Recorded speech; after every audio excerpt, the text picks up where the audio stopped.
दोस्तों, आज हम जानेंगे कि 2024 में पौष मास की सफला एकादशी का व्रत कब है, व्रत कब खोला जाएगा और इस दिन कौन कौन से शुभ मुहूर्त रहेंगे।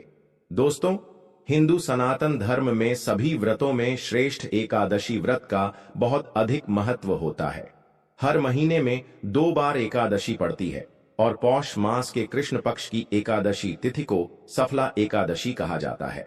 सफला एकादशी अपने नाम के अनुरूप ही अपने भक्तों के सभी कार्यों को सफल और पूर्ण करने वाली है। जो भी मनुष्य इस व्रत को भक्ति भाव से करता है तो उसके सभी मनोकामनाएं शीघ्र ही पूर्ण होती हैं और भगवान विष्णु और माता लक्ष्मी का आशीर्वाद प्राप्त होता है। दोस्तों, कहते हैं कि सफला एकादशी के दिन भगवान विष्णु और माता लक्ष्मी की उपासना से साधक को हर क्षेत्र में सफलता प्राप्त होती है। सफला एकादशी का पालन करने से मनुष्य अपने भौतिक और आध्यात्मिक जीवन को सफल बना सकता है।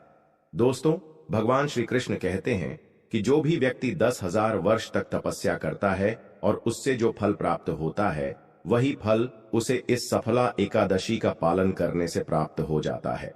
इतना ही नहीं, अगर कोई व्यक्ति सूर्य ग्रहण के समय में कुरुक्षेत्र में जाकर 40 किलो सोने का दान देता है और उससे जो पुण्य फल मिलता है वही पुण्य फल उसे श्रद्धा पूर्वक और नियम पूर्वक इस सफला एकादशी का पालन करने से मिल जाता है।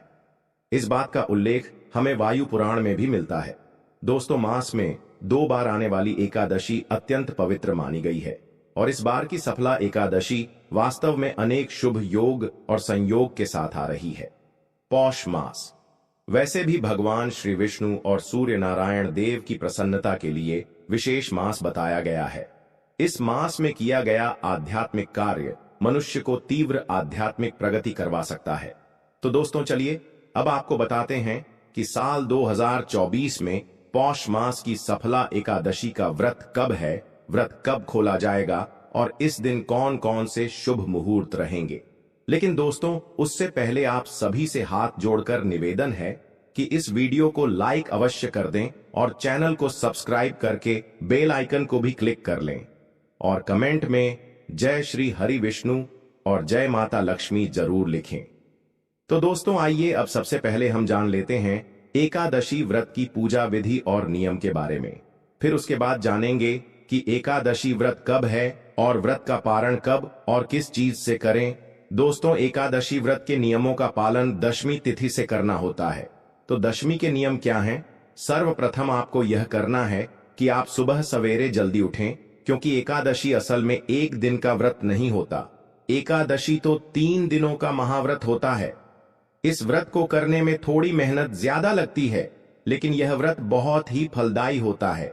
यह व्रत जीवन से तो सारे कष्ट और दुख दरिद्रता खत्म करता ही है, मृत्यु के बाद भी बहुत बड़े पुण्य फलों को देने वाला है। तो दोस्तों, करना यह है कि आपको दशमी तिथि को सुबह जल्दी जागना है। जल्दी जागने के बाद आप अपने जो भी दैनिक कार्य वगैरह हैं कर लीजिए। कुछ भक्त दशमी तिथि को भी चावल नहीं खाते हैं। आपकी इच्छा हो तो पूरे दिन न खाएं, नहीं तो शाम के पूजन के बाद दशमी तिथि में चावल नहीं खाया जाता है। बाकी सूर्यास्त होने से पहले आपको दशमी तिथि में यदि व्रत रख रहे हैं तो खाना खा लेना है। रात को आपको फल, दूध, जल यह सब खा लेना है। अनाज बस सूर्यास्त से पहले खा लेना है जो लोग व्रत रख रहे हैं। इसके बाद प्रिय मित्रों, अब आपको अगली सुबह का इंतजार करना है। अगली सुबह आप अपने एकादशी व्रत का पारण करेंगे। पहली बार भी करना चाहते हैं या फिर पहले से करते आए हैं तो आपको यही नियम पालन करना होगा। दोस्तों, अगले दिन हम एकादशी व्रत का संकल्प लेंगे। तो एकादशी की जो सुबह होगी, आप सूर्योदय से पहले जाग जाएंगे। अपने दांतों को दातून से साफ करें। दातून से साफ करने के बाद सर्वप्रथम स्नान कर लें और स्नान करने के बाद सबसे पहले सूर्य नारायण को अर्घ्य दें। उसके बाद जो भी आपके घर में तुलसी है, तुलसी के पास दीपक जलाएं। अगर अंधेरे में पूजा कर रहे हैं तो दीपक वगैरह जला दें। तुलसी जी की जड़ में जल चढ़ाएं। अगर आपने शालिग्राम रखा है तो शालिग्राम जी को तुलसी की जड़ में ही स्नान कराकर उन्हें भोग लगाएं। लेकिन यदि आप तुलसी जी की पूजा कर रहे हैं तो आज जल और भोग दोनों ही लगाएंगे। भगवान विष्णु के भोग के लिए यदि आपने तुलसी के पत्ते पहले से तोड़े हैं तो यह बहुत ही अच्छी बात है। यदि नहीं तोड़े हैं तो तुलसी की पत्तियां जो सूख कर गिरी हों उन्हें धोकर भगवान विष्णु के भोग के लिए उपयोग कर सकते हैं। लेकिन ध्यान रहे कि आज के दिन तुलसी जी को न तोड़ें और न ही उनसे छेड़छाड़ करें। बाद हम घर में भगवान विष्णु की पूजा करेंगे। अब देखिए, एकादशी माता का प्राकट्य हुआ है तो आज आप चावल नहीं खाएंगे। ध्यान रखिए, जो लोग व्रत रखते हैं उन्हें यह ध्यान देना है। अब जो व्रत नहीं रखते उन्हें भी दशमी और एकादशी के दिन चावल नहीं खाना चाहिए। इस बात का विशेष ध्यान रखें। उपाय करने के लिए लहसुन प्याज का सेवन न करें। बाकी सभी उपाय आप कर सकते हैं। भगवान विष्णु की पूजा भली भांति करें, तुलसी जी की पूजा करें। जैसा मैंने बताया, दीपक जलाएं, धूप बत्ती जलाएं। लड्डू गोपाल जी, शालिग्राम जी या जो भी स्वरूप हैं उनकी विधिवत पूजा करें। पूजा में जल से स्नान कराएं। सर्दियों का मौसम होने के कारण थोड़ा गर्म पानी उपयोग कर सकते हैं। ताजा जल उपलब्ध हो तो उससे भी स्नान कराएं। स्नान कराने के बाद भगवान को विधिवत चंदन लगाएं, फूलों की माला पहनाएं। जो भी आपकी व्यवस्था और क्षमता हो उसके अनुसार भगवान की पूजा करें। भोग लगाएं। भोग लगाने के बाद बैठकर भगवान विष्णु का महामंत्र ओम नमः भगवते वासुदेवाय नमः का जाप करें। ध्यान रखें, एकादशी के दिन माता लक्ष्मी की भी आराधना करें। दोस्तों, एकादशी के नियमों का पालन करते हुए अनाज और नमक का त्याग करें। सरसों का तेल वगैरह नहीं खाना चाहिए। आपको फल, फूल, दूध, चाय वगैरह जो भी आप खाना चाहें, मतलब सब फलाहार ही खाएं। साथ ही दोस्तों, आपको एकादशी के दिन तामसिक भोजन से बचें। एकादशी के दिन सात्विक भोजन ही करना चाहिए। इस दिन मांस, मदिरा, प्याज, लहसुन आदि का सेवन नहीं करना चाहिए। भक्तों, अगर आप व्रत रख रहे हैं या फिर किसी कारण नहीं रख पा रहे हैं, फिर आपको एकादशी के दिन धन, कपड़े, भोजन और पानी का दान करना चाहिए, क्योंकि ऐसे कार्यों को करना फलदायी माना जाता है। ब्रह्मचर्य का पालन करें। इस शुभ दिन पर साधक को ब्रह्मचर्य का पालन करना चाहिए। भक्तों को हमेशा अपने शरीर और मन पर नियंत्रण रखना चाहिए और मंत्रों का जाप करते हुए अपना दिन बिताना चाहिए। चावल का सेवन भूल कर भी ना करें। एकादशी के शुभ दिन पर भूल कर भी चावल का सेवन नहीं करना चाहिए, क्योंकि एकादशी के दिन चावल पर दरिद्रता का वास रहता है। एकादशी के दिन गंध युक्त चीजों का सेवन करने से बचना चाहिए, क्योंकि यह शरीर और मन की अशुद्धता को बढ़ाता है। अतः इस दिन लहसुन तथा प्याज का सेवन कभी भी नहीं करना चाहिए। उसके बाद आपको रात को चाहे तो भगवान विष्णु का भजन कीर्तन करना चाहिए। 12 बजे के बाद सोएं। यह सब आपकी अपनी क्षमता पर निर्भर है। इस तरह से आपको करना है। जब एकादशी का व्रत हो जाए तब द्वादशी के दिन सुबह जागने के बाद नहा धोकर भगवान का पूजन करें। इस दिन आप ब्राह्मण भोज करा सकते हैं तो ब्राह्मण भोज जरूर कराएं। यदि ब्राह्मण भोज नहीं करा सकते तो उनके खाने के लिए जो कच्चा सामान है, जिसे सिद्धा कहा जाता है, वह ब्राह्मणों को जरूर दान में दें। तो दोस्तों, अब बात करते हैं पारणा की। एकादशी व्रत को समाप्त करने को पारण कहते हैं। एकादशी व्रत का पारण द्वादशी तिथि समाप्त होने से पहले करना अति आवश्यक है। यदि द्वादशी तिथि सूर्योदय से पहले समाप्त हो गई हो तो एकादशी व्रत का पारण सूर्योदय के बाद ही होता है। द्वादशी तिथि के भीतर पारण न करना पाप करने के समान माना गया है। एकादशी व्रत का पारण हरिवासर के दौरान भी नहीं करना चाहिए।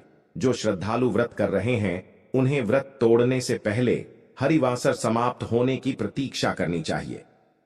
हरिवासर द्वादशी तिथि की पहली 1/4 अवधि को कहते हैं। व्रत तोड़ने के लिए सबसे उपयुक्त समय प्रातः काल होता है। व्रत करने वाले श्रद्धालुओं को मध्याह्न के दौरान व्रत तोड़ने से बचना चाहिए। कुछ कारणों से यदि कोई प्रातः काल पारण करने में असमर्थ हो तो उसे मध्याह्न के बाद पारण करना चाहिए।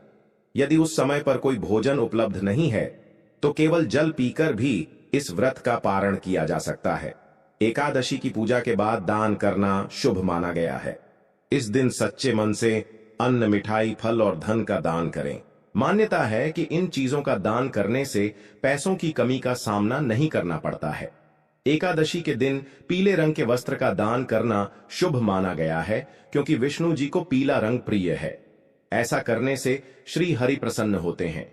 लेकिन इस दिन चावल और आटा दान करना निषेध है। चावल और आटा अगले दिन द्वादशी के दिन दान करना चाहिए। कभी कभी एकादशी व्रत लगातार 2 दिनों का हो जाता है। जब ऐसा होता है तब स्मार्त परिवार के लोगों को पहले दिन एकादशी व्रत करना चाहिए।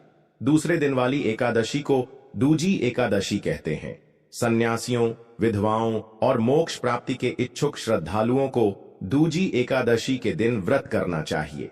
जब एकादशी व्रत 2 दिनों का होता है तब दूजी एकादशी और वैष्णव एकादशी एक ही दिन होती है। भगवान विष्णु का प्रेम और स्नेह पाने के इच्छुक परम भक्तों को दोनों दिन एकादशी व्रत करने की सलाह दी जाती है।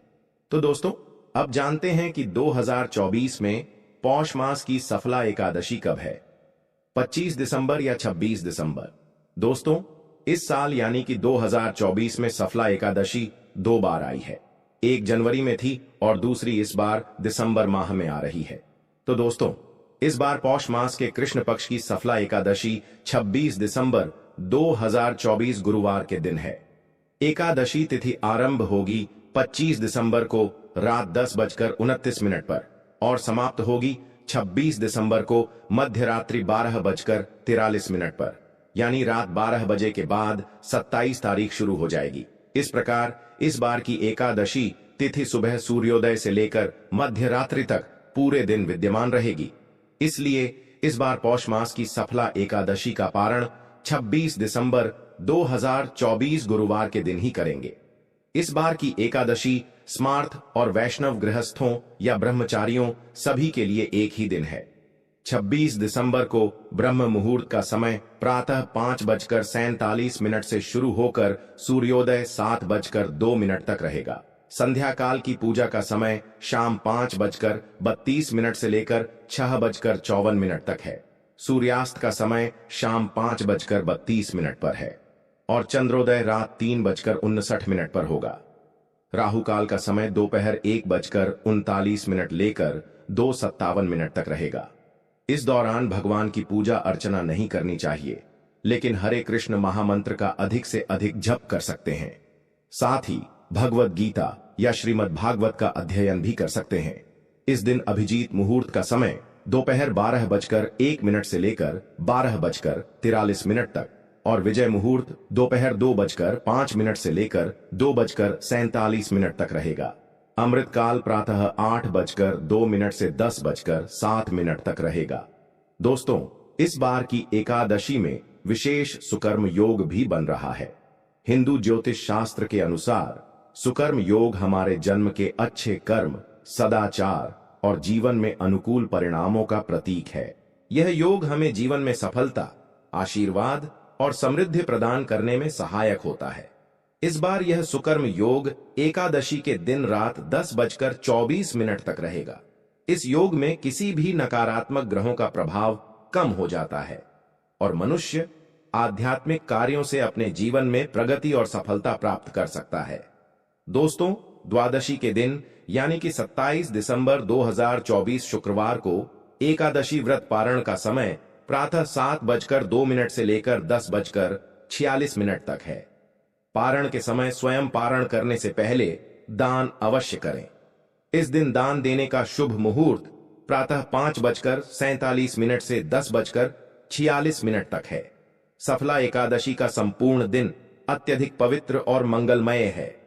इस दिन आप कोई भी शुभ कार्य कर सकते हैं और वह आपके जीवन को सफल बनाने वाला होगा।